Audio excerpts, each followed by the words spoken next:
Welcome to J news. ముందుగా headlines చూద్దాం. మేమంతా సిద్ధం పేరిట సీఎం జగన్ ఎన్నికల ప్రచారం. నేడు మదనపల్లిలో సభ. ప్రతిపక్షంలో ఉన్నవారు విడివిడిగా రాలేకపోతున్నారని ఎద్దేవా. ఒంటరిగా పోటీ చేసే ధైర్యం ఏ ఒక్కరూ చేయలేకపోతున్నారని వ్యాఖ్యలు.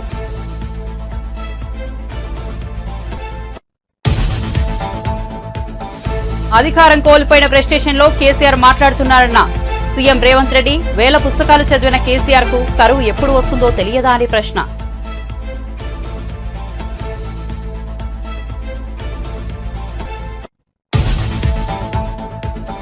మంగళగిరిలో భవన నిర్మాణ కార్మికులతో నారా లోకేష్ భేటీ. జగన్ ధనదాహంతో ఇసుక అందుబాటులో లేకుండా పోయిందన్న లోకేష్. 30 లక్షల మంది కార్మికులకు పనులు లేక రోడ్డున పడ్డారని ఆవేదన.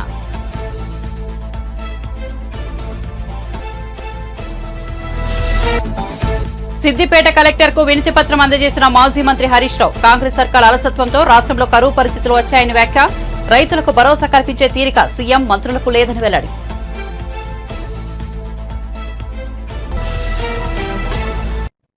ఇక వివరాల్లోకి వెళ్తే ఏపీ ముఖ్యమంత్రి వైసీపీ అధినేత వైఎస్ జగన్మోహన్ రెడ్డి మేమంతా సిద్ధం ఎన్నికల ప్రచార యాత్రలో భాగంగా మదనపల్లె సభకు హాజరయ్యారు. ఈ సందర్భంగా ఆయన ప్రసంగిస్తూ ఏపీలో ఎన్నికలు వస్తున్నాయని, కానీ ప్రతిపక్షంలో ఉన్నవారంతా విడివిడిగా రాలేకపోతున్నారని ఎద్దేవా చేశారు.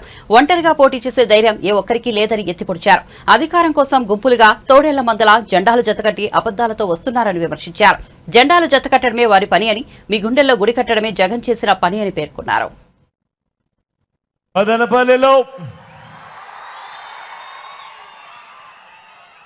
అన్నమయ్య జిల్లాలో ఈరోజు ఇక్కడ కనిపిస్తా ఉన్న అభిమానం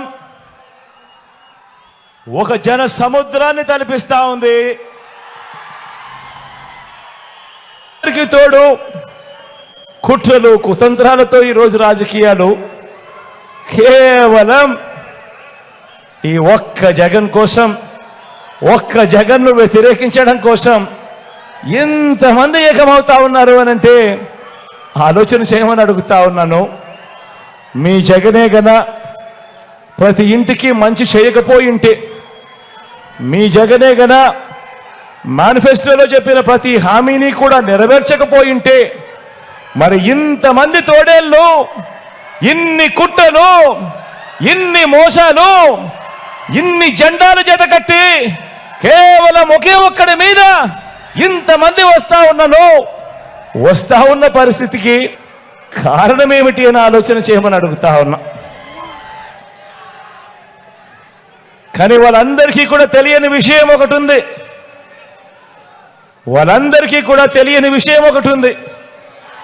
ఇంతమంది జతకట్టి వచ్చినా కూడా వాళ్ళందరికీ తెలియని విషయం ఒకటి ఉంది. 99 మార్కులు తెచ్చుకున్న స్టూడెంట్, 99 మార్కులు తెచ్చుకున్న స్టూడెంట్ పరీక్షలకు భయపడతాడా అని అడుగుతా ఉన్నాను.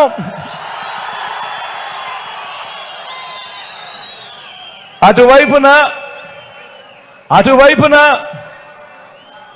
గతంలో వాళ్ళు పరీక్షలు రాసినప్పుడు 10 మార్కులు కూడా తెచ్చుకోని స్టూడెంట్ పరీక్ష పాస్ అవుతాడా అని అడుగుతా ఉన్నాను. ఎన్నికల మేనిఫెస్టోను ఓ బైబిల్ గాను, ఓ ఖురాన్ గాను, ఒక భగవద్గీత గాను భావిస్తూ ఏకంగా 99% వాగ్దానాలు నెరవేర్చిన మన విశ్వసనీయత ముందు 10% వాగ్దానాలు కూడా తన హయాంలో ఎప్పుడూ నెరవేర్చని మోసం చేసిన బాబు ఆయన కూటమి నిలబడగలుగుతుందా అని అడుగుతా ఉన్నాను. ఈ సందర్భంగా గట్టిగా రెండు చేతులు ఇలా పైకెత్తారు, రెండు చేతులు పైకెత్తి ఇలా ఇలా ఇలా ఇలా ఇలా ఇలా ఇలా ఇలా ఇలా ఇలా.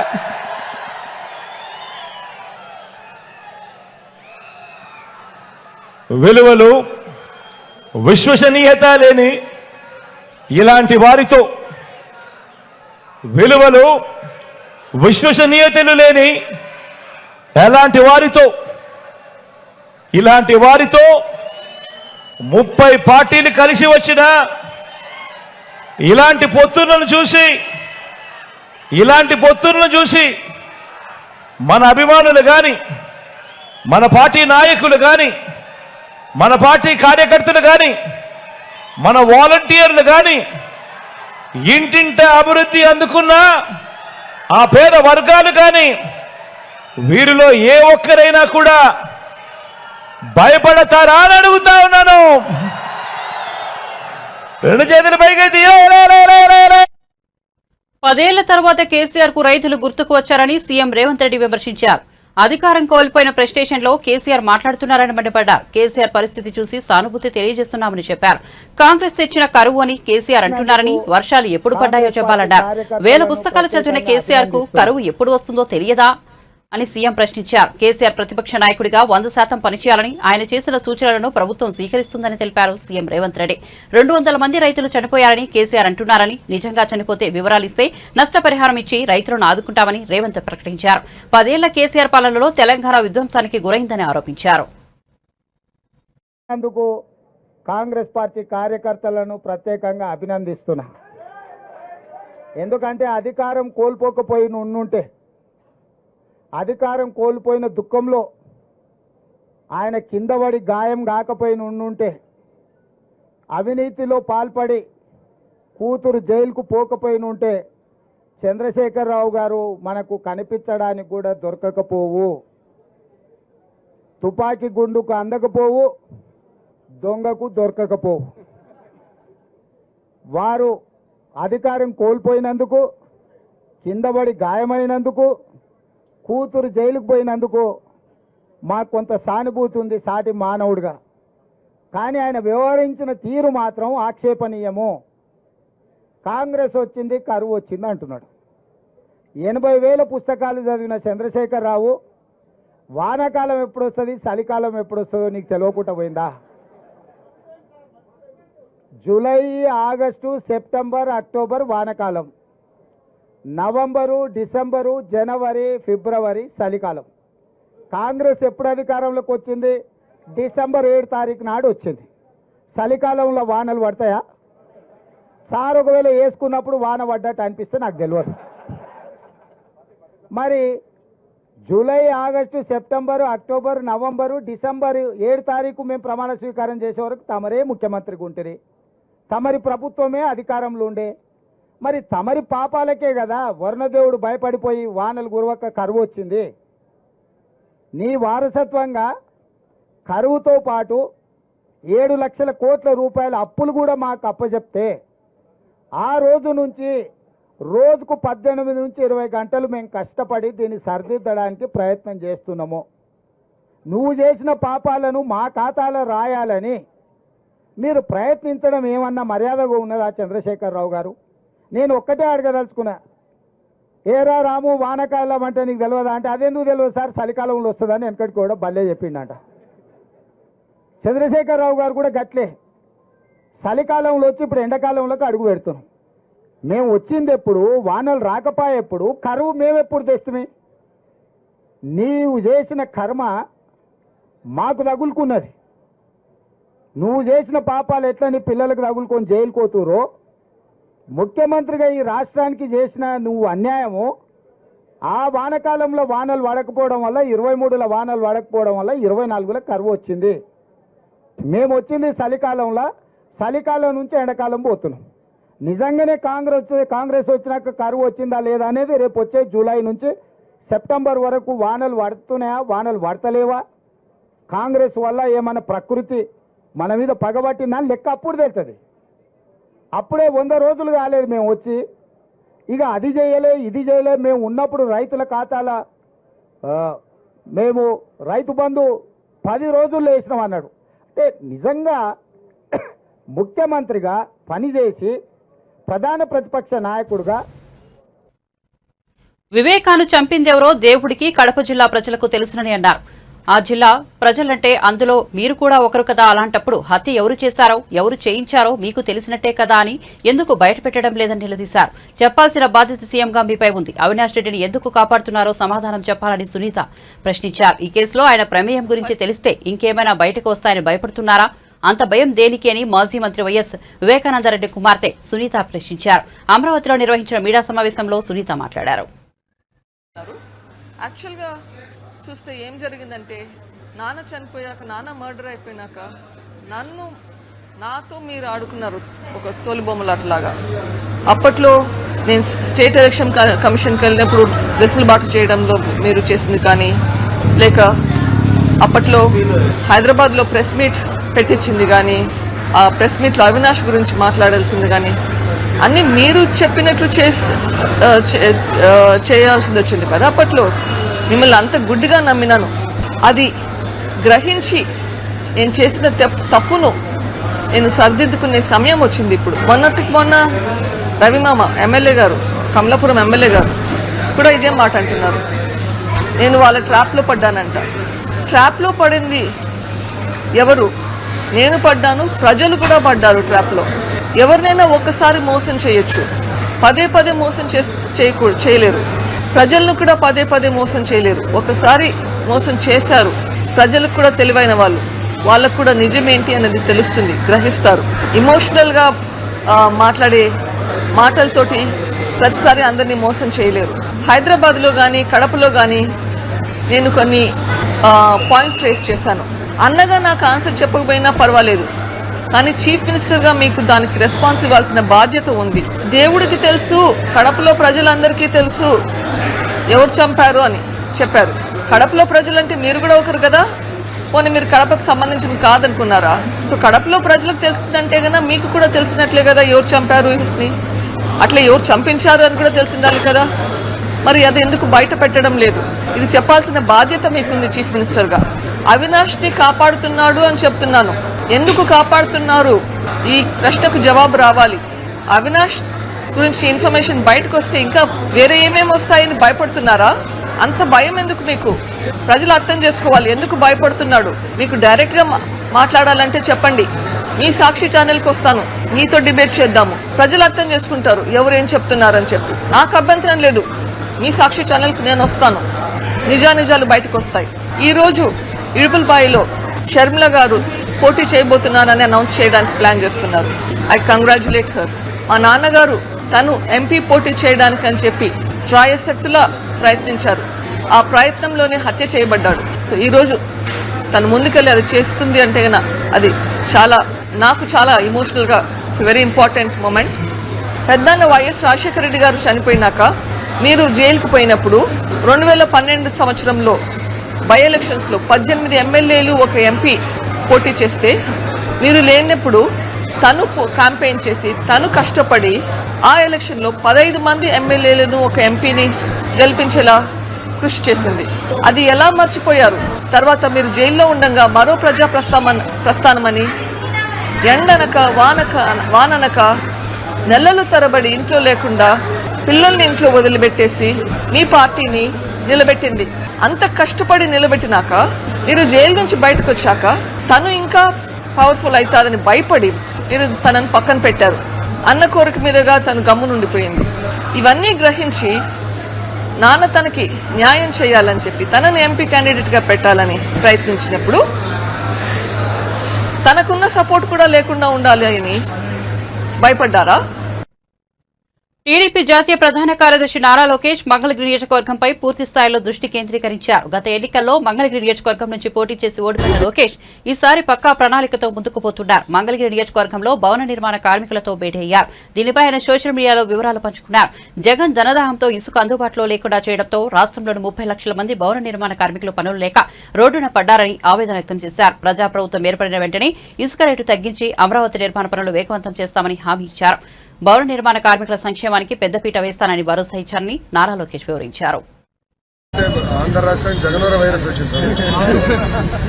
ఈ ప్రభుత్వం వచ్చిన తర్వాత మొదటి దెబ్బ పడింది నీకే. తీశాడు 70 మంది కార్మికులు అన్నాడు ఆత్మహత్య చేశారు. దాని తర్వాత కరోనా పర్లేదు.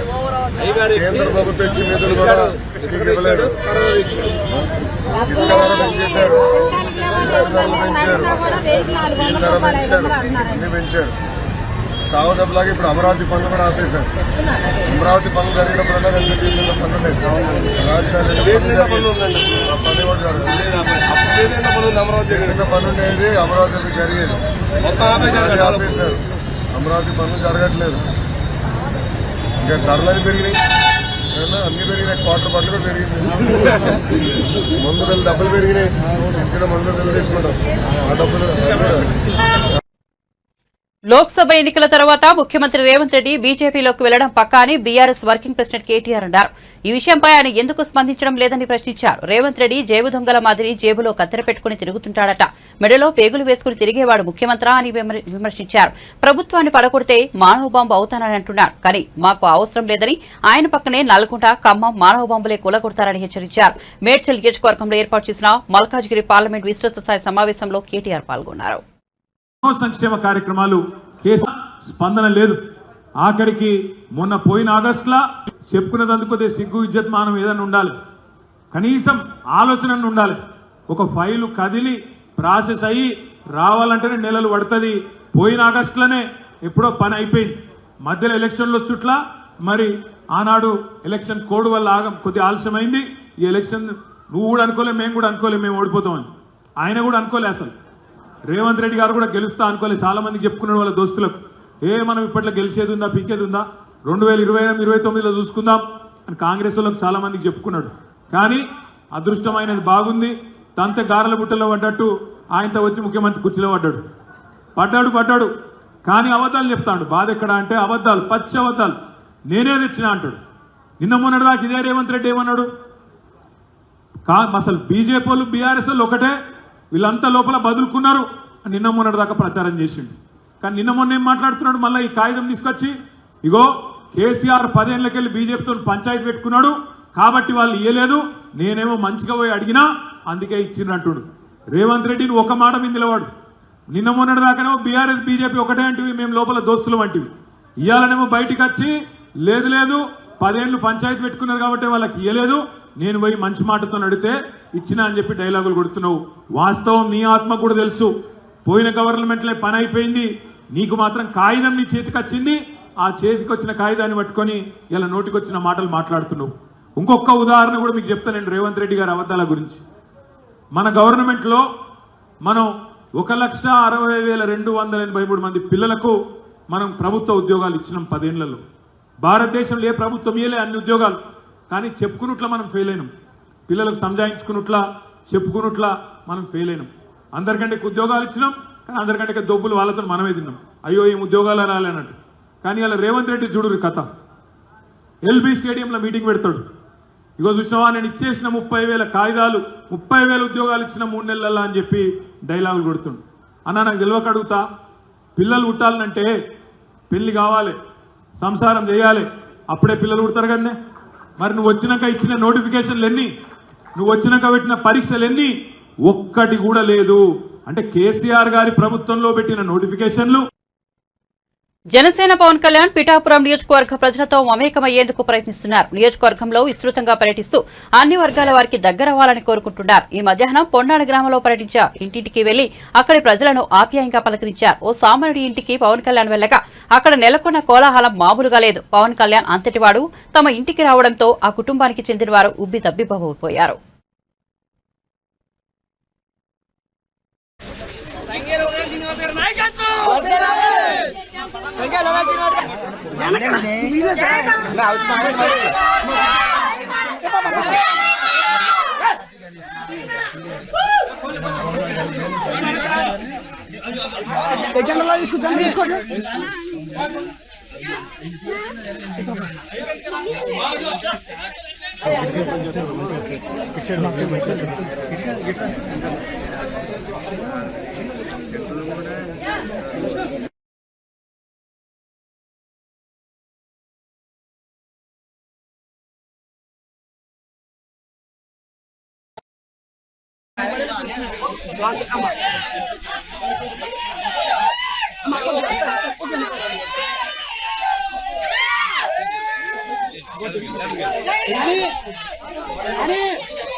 రైతుల సమస్యలు పరిష్కరించి వెంటనే నీటిని విడుదల చేయాలని సిద్దిపేట కలెక్టర్ కు మాజీ మంత్రి హరీష్ రావు వినతిపత్రం అందించారు.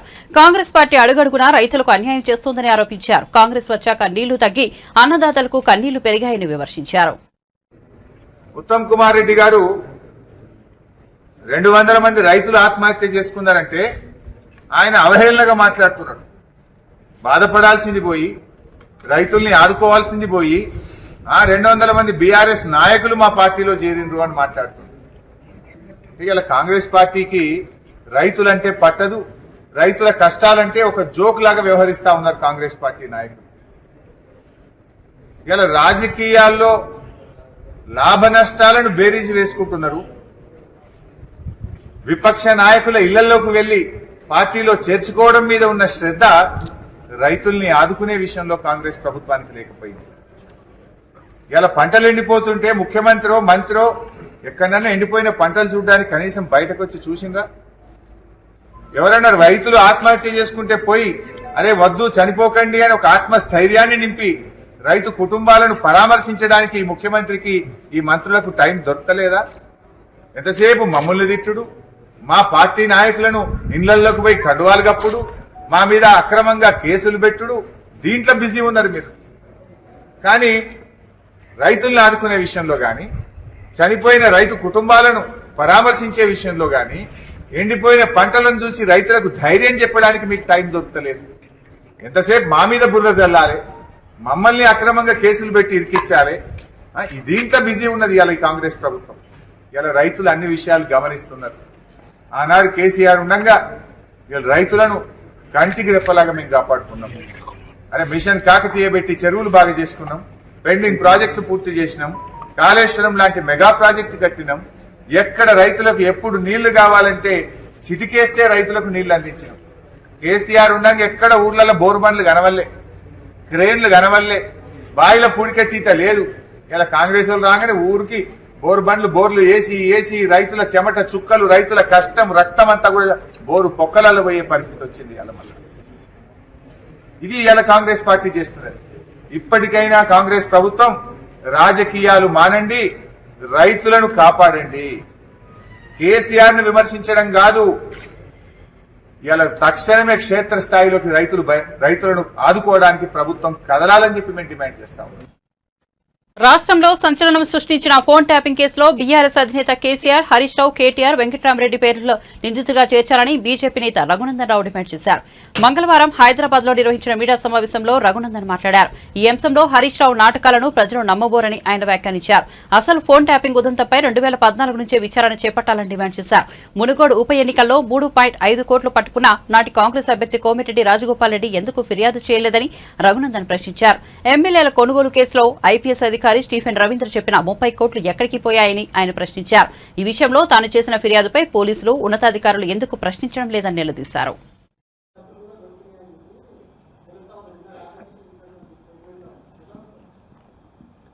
రఘునందన్ రావు నవంబర్ 2020 ఉప ఎన్నిక జరిగిన తర్వాత డిసెంబర్లో వచ్చి అప్పుడున్నటువంటి డీజీపీ గారిని కలిసి, సార్ వ్యక్తిగతంగా నన్ను నా కుటుంబాన్ని హ్యూమిలేట్ చేస్తున్నారు, మా ఫోన్లు విన్నారు అంటే అప్పుడున్న డీజీపీ అడిగిండు, నీ దగ్గర ఏమైనా ఆధారాలు ఉంటాయి అని అడిగిండు. నేను చెప్పిన ఆధారాలు ఉంటే నేను పోలీసుని అయితే కానీ నువ్వెందుకు సార్ పోలీసుని అని చెప్పిన. అప్పటి నుంచి నేను 100 సార్లు మొత్తుకున్నా, మా ఫోన్లు వింటురు, భారత రాజ్యాంగం నాకు కల్పించినటువంటి ప్రైవేట్ జీవితమే లేకుండా చేస్తున్నారు వీళ్ళు అని 100 సార్లు చెప్పిన. ఎవరు నమ్మలేదు, ఎవరు ఇన్వెస్టిగేషన్ చేయలేదు. రఘునందన్ రావుకి హరీష్ రావు అంటే పడదు కాబట్టి తప్పుడు ప్రచారం చేస్తున్నారని చాలా మంది అనుకున్నారు. 3 సంవత్సరాల క్రితం ఈ రాష్ట్రంలో ఏం జరుగుతుందని లొల్లి పెట్టుకొని మొత్తుకొని చెప్తే నిన్న ఆఖరికి వాళ్ళు అరెస్ట్ చేసినటువంటి రిటైర్డ్ డీసీపీ రాధాకిషన్ రావు గారి నోట్లోంచి ఆనిముత్యాలు రాలినాయి. ఏమని? దుబ్బాక ఉప ఎన్నిక సందర్భంగా రఘునందన్ రావు బంధువుల ఫోన్లు విన్నాం, రఘునందన్ రావు బంధువుల దగ్గర ₹1 కోటి సీజ్ చేసినాం. ఎంత దుర్మార్గం అంటే సీజ్ చేసింది బేగంపేటలో, ఎలక్షన్ కోడ్ లేదు, అది సంబంధించింది కంపెనీకి సంబంధించినటువంటి ప్రైవేట్ వ్యవహారం.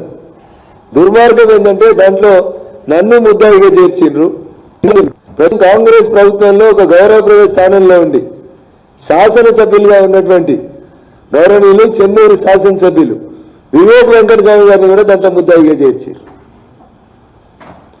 నేను ఇవాళ మీ ద్వారా వివేక్ వెంకటస్వామి గారిని, మునుగోడు ఉప ఎన్నిక బాధితులు, ప్రస్తుతం వారు కూడా మునుగోడు నుంచి కాంగ్రెస్ పార్టీ గౌరవ శాసనసభ్యులు కోమటిరెడ్డి రాజగోపాల్ రెడ్డి గారిని కూడా మీ ద్వారా అప్పీల్ చేస్తున్నా. అన్న, అప్పుడు ఆ ప్రభుత్వంలో చెప్తే మేము ప్రతిపక్షం కాబట్టి మా మాట ఎవరు నమ్మలే. ఇప్పుడు ఈ ప్రభుత్వంలో కూడా మాది అరణ్య రోదన రావద్దంటే దయచేసి వివేక్ వెంకటస్వామి గారు, కోమటిరెడ్డి రాజగోపాల్ రెడ్డి గారు మిమ్మల్ని కూడా బాధితుల్ని చేసినామని రాధాకిషన్ రావు గారు నేరుగా చెప్తున్నాడు. కాబట్టి వివేక్ సార్ పేరు ఎక్కడ పేపర్లో రాయలేదు, కానీ రాధాకిషన్ రావు చెప్పిన బేగంపేట ఎఫ్ఐఆర్లో రఘునందన్ రావు పేరు వేసి రాసిండ్రు.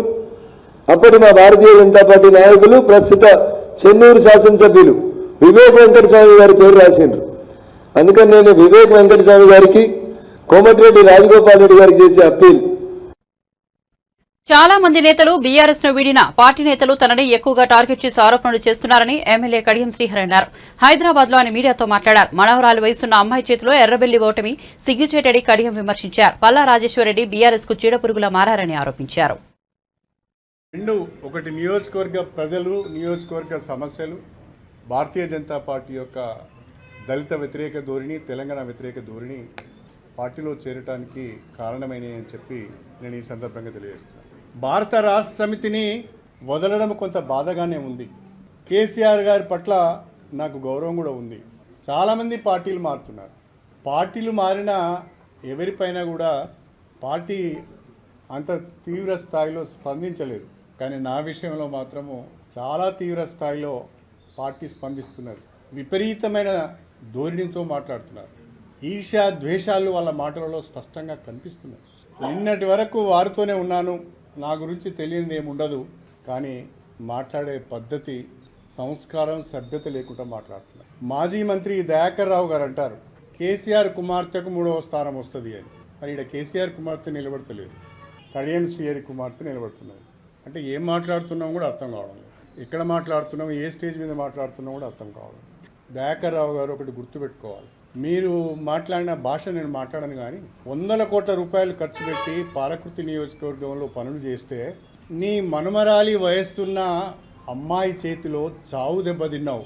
ఈ అహంకారం మాటలు, ఈ బల్పు మాటలే కదా ఇంత దూరం తీసుకొచ్చి. ఇంకా తగ్గించుకోకపోతే ఎట్లా? ఎందుకు నేను ఓడిపోయానని సమీక్ష చేసుకోవాలి. వాళ్ళకి ఇంకో కోపం కూడా ఉంది నా మీద. నీ మేము అందరం ఓడిపోయిన వాడు ఒక్కడు గెలిచిండు అనేది కూడా ఉంది. వాడు కూడా ఓడిపోతే బాగుండు అని ఉన్నది. ఇక పల్లా రాజేశ్వరరెడ్డి నిప్పు దొక్కిన కోతి కంటే అధ్వానంగా ఎగురుతాడు. ఎందుకో నాకు అర్థం కాలేదు. నేను అవినీతికి పాల్పడ్డానని, నేను దోపిడీ చేశానని చాలా మాటలు మాట్లాడుతాను. ఇలా కేసీఆర్ గారు భారత రాష్ట్ర సమితి ఈ స్థితికి రావటానికి, ఈ దుస్థితికి రావటానికి కారణం పల్లా రాజేశ్వరరెడ్డి లాంటి చీడ పురుగులు చేరి నాశనం చేశారు. తెల్లారు లేస్తే పక్కన ఉండి చెప్పుడు మాటలు, లేనిపోని మాటలు చెప్పి పార్టీని భ్రష్టు పట్టించారు. నేను అడుగుతున్నా పల్లా రాజేశ్వరరెడ్డి గారు, నా చరిత్ర అంతా బయట పెడతా అన్నాడు, నా దోపిడీ అంతా బయట పెడతా అన్నాడు. రాజేశ్వరరెడ్డి గారు అది ఎన్నికలకు ముందు చేస్తే మీకు ఉపయోగపడుతుంది. నేను ఎక్కడ తప్పు చేశానో, ఎక్కడ దోపిడీ చేశానో, ఎక్కడ భూ కబ్జాలు చేశానో, ఎవరి దగ్గర డబ్బులు తీసుకున్నానో మీరు ఒకసారి చెప్తే అది మీకు ఉపయోగపడుతుంది. అది చెప్పలేదనుకో, నువ్వు చేసిన ఆరోపణల పైన ఆధారాలతో బయటికి రాలేదనుకో, నీ బట్టలు తీసి జనగామ చౌరస్తాలో నిలబెట్టుడు మాత్రం ఖాయం. పింఛన్ల పంపిణీ ఆలస్యానికి జగన్ సర్కార్ అధికార యంత్రాంగమే బాధ్యత వహించాలని సిపిఐ రాష్ట్ర కార్యదర్శి రామకృష్ణ డిమాండ్ చేశారు. పింఛన్ల పంపిణీలో వాలంటీర్లను వినియోగించరాదని మాత్రమే కేంద్ర ఎన్నికల సంఘం ఆదేశించిందని గుర్తు చేశారు. పింఛన్ల పంపిణీపై అధికార వైఎస్ఆర్సీపీ కుట్రపూరితంగా వ్యవహరిస్తోందని విమర్శించారు. అధికార పార్టీ నేతలు చెప్పగానే రాజీనామాలు చేయడానికి వాలంటీర్లు ప్రభుత్వ ఉద్యోగుల, వైకాపా కార్యకర్తల అని ఆగ్రహం వ్యక్తం చేశారు. ఎన్నికల యంత్రాంగం చెప్పింది వాలంటీర్లు కాకుండా మిగతా ప్రభుత్వ యంత్రాంగం పంచమని చెప్పారు. మరి ప్రభుత్వం చాలా ప్రతిష్టాత్మకంగా చెప్పుకుంటా ఉంది సచివాలయ వ్యవస్థల గురించి. దాదాపు 1,26,000 మంది అందులో ఉద్యోగస్తులు ఉన్నారు. రాష్ట్రంలో 66 లక్షల మంది పెన్షనర్లు ఉన్నారు. ఒక్కొక్కరు 50 మందికి పెన్షన్ ఇస్తే ఒక గంట చాలు, అంతే. మ్యాక్సిమం హాఫ్ డే పడుతుంది. హాఫ్ డేలో 50 మందికి పోయి ఇవ్వచ్చు. మరి సచివాలయ సిబ్బంది అందరూ కూడా గ్రామాల్లోనే ఉంటారు కదా, వాళ్ళు పోయి వాళ్ళకి ఇచ్చేయచ్చు కదా. ఎవరు ఆటంకపరిచారు? పైగా కొంతమంది అధికార పార్టీ ఎమ్మెల్యేలు ఈరోజు వాలంటీర్లతో రాజీనామాలు పెట్టిస్తూ ఉన్నారు. నిన్నటి వరకు మీరేమంటారు, వాళ్ళంతా కూడా ప్రభుత్వ ఉద్యోగస్తులు అన్నారు. ఇప్పుడేమంటా ఉన్నారు, మీరు పిలిపించి రాజీనామాలు పెట్టమంటే రాజీనామాలు పెడతా ఉన్నారు. దీన్ని బట్టి అర్థమవుతా ఉంది, వాళ్ళు ప్రభుత్వ ఉద్యోగస్తులు అయితే రాజీనామాలు పెట్టమంటే పెడతారు. నీవు కాదు, ఎవరు చెప్పినా పెట్టరు. కానీ వాళ్ళు మీరు చెప్తానే వాళ్ళంతా కూడా రాజీనామాలు తెచ్చి క్యూలో నిలబడతా ఉన్నారంటే మన వైఎస్ఆర్ కాంగ్రెస్ పార్టీ కార్యకర్తలు కాబట్టి ఆ పని చేయగలుగుతాం. రేపు వేరే కొత్త గవర్నమెంట్ వస్తే వీళ్ళని ఎందుకు కొనసాగిస్తారు ఈ రకంగా చేస్తే? బులెటిన్ ముగించే ముందు హెడ్లైన్స్ మరోసారి చూద్దాం. మేమంతా సిద్ధం పేరిట సీఎం జగన్ ఎన్నికల ప్రచారం. నేడు మదనపల్లిలో సభ. ప్రతిపక్షంలో ఉన్నవారు విడివిడిగా రాలేకపోతున్నారని ఎద్దేవా. ఒంటరిగా పోటీ చేసే ధైర్యం ఏ ఒక్కరూ చేయలేకపోతున్నారని వ్యాఖ్యలు.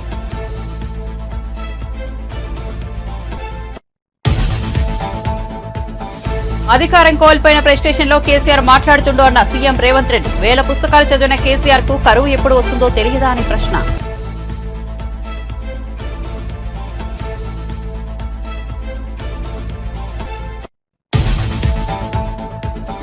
మంగళగిరిలో భవన నిర్మాణ కార్మికులతో నారా లోకేష్ భేటీ. జగన్ ధనదాహంతో ఇసుక అందుబాటులో లేకుండా పోయిందన్న లోకేష్. 30 లక్షల మంది కార్మికులు పనులు లేక రోడ్డున పడ్డారని ఆవేదన.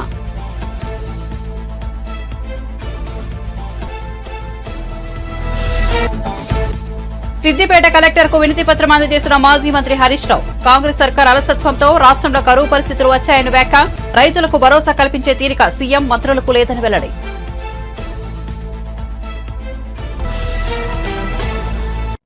మరిన్ని అప్డేట్స్ కోసం చూస్తూనే ఉండండి జే న్యూస్.